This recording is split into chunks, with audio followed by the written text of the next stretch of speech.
कांग्रेस नेता राहुल गांधी को सेना पर कथित अपमानजनक टिप्पणी करने के मामले में उत्तर प्रदेश की हाईकोर्ट पीठ से बड़ा झटका लगा है।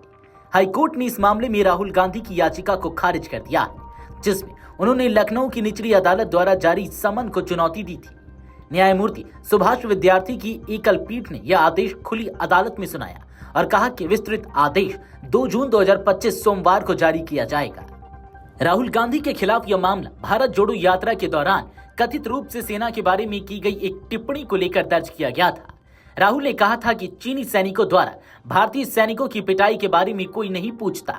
इस कथन को सेना का अपमान मानते हुए लखनऊ निवासी उदय शंकर श्रीवास्तव ने उनके खिलाफ परिवाद दाखिल किया था। इसी पर सुनवाई करते हुए निचली अदालत ने राहुल को बतौर आरोपी तलब किया था। चलिए अब आपको बता दें कि आखिर यह पूरा मामला क्या है। यह विवाद कांग्रेस की भारत जोड़ो यात्रा के दौरान उठी एक टिप्पणी से जुड़ा है। राहुल गांधी ने उस समय मीडिया से बातचीत करते हुए कहा था कि भारत की सरकार चीन के सामने कमजोर है और हमारे जवानों को पीटा गया, लेकिन कोई सवाल नहीं उठाता। इस बयान को लेकर सोशल मीडिया से लेकर राजनीतिक हलकों तक जमकर विवाद हुआ था। उदय शंकर श्रीवास्तव नामक एक सामाजिक कार्यकर्ता ने लखनऊ की स्थानीय अदालत में परिवाद दाखिल कर कहा कि राहुल गांधी की यह टिप्पणी भारतीय सेना के मनोबल को तोड़ने वाली है और यह सीधे सीधे देश के सैन्य बलों का अपमान है। इस पर सुनवाई करते हुए कोर्ट ने राहुल गांधी को समन जारी किया था। निचली अदालत के समन के खिलाफ राहुल गांधी ने लखनऊ हाई कोर्ट की पीठ में याचिका दाखिल की थी।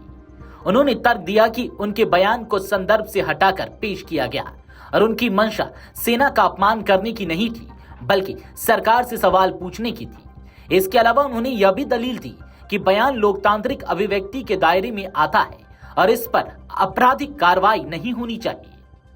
राज्य सरकार की ओर से अपर महाधिवक्ता विनोद कुमार शाही कोर्ट में पेश हुए और राहुल गांधी की याचिका का विरोध किया। उन्होंने कोर्ट के समक्ष यह तर्क रखा कि राहुल गांधी का बयान स्पष्ट रूप से सेना को लेकर सार्वजनिक रूप से नकारात्मक संदेश देता है, जो कानूनन आपत्तिजनक है। उन्होंने कहा कि कोर्ट को यह देखना चाहिए कि इस तरह के बयान सुरक्षा बलों की छवि और आत्मविश्वास पर क्या असर डालते हैं। अगर किसी भी नेता को यह छूट दे दी जाए कि वह सुरक्षा बलों के खिलाफ किसी भी मंच से कुछ भी कहे, तो यह राष्ट्रीय सुरक्षा से जुड़ा गंभीर मसला बन जाएगा। कोर्ट ने प्रारंभिक सुनवाई के बाद राहुल गांधी की याचिका को खारिज कर दिया है। हालांकि विस्तृत आदेश अभी 2 जून 2025 को जारी किया जाएगा, लेकिन फिलहाल इतना साफ हो गया है कि राहुल को निचली अदालत में पेश होना पड़ेगा। इस फैसले से कांग्रेस को कानूनी और राजनीतिक दोनों मोर्चों पर झटका लगा है। पार्टी सूत्रों का कहना है कि वे इस मामले को सुप्रीम कोर्ट तक ले जाने पर विचार कर सकते हैं। कांग्रेस ने इसे राजनीतिक बदले की भावना से प्रेरित कार्रवाई बताया है। हाईकोर्ट के फैसले के बाद कांग्रेस पार्टी ने भाजपा सरकार पर निशाना साधा है। पार्टी प्रवक्ता जयराम रमेश ने कहा कि राहुल गांधी ने जो कहा वह एक निर्वाचित जनप्रतिनिधि द्वारा सरकार से सवाल पूछने का अधिकार है। इस पर मुकदमे और समन सिर्फ लोकतंत्र को डराने और कुचलने की साजिश है। उन्होंने यह भी जोड़ा कि सेना का सम्मान कांग्रेस की डीएनए में है। राहुल गांधी के दादा फिरोज गांधी ने रक्षा सौदों में पारदर्शिता की मांग की थी और अब राहुल वही परंपरा निभा रहे हैं। लेकिन इस सरकार को सवाल पसंद नहीं, सिर्फ चापलूसी चाहिए। भारतीय जनता पार्टी ने इस मुद्दे पर राहुल गांधी को घेरते हुए कहा कि सेना पर उंगली उठाने वालों को कानून का सामना करना ही होगा।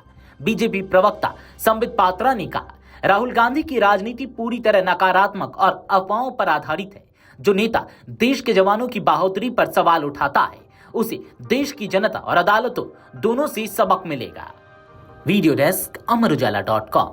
अगर आप ये वीडियो YouTube पर देख रहे हैं तो हमारे चैनल को सब्सक्राइब कर बेल आइकन दबाएं और Facebook पर देख रहे हैं तो हमारे पेज को लाइक करें।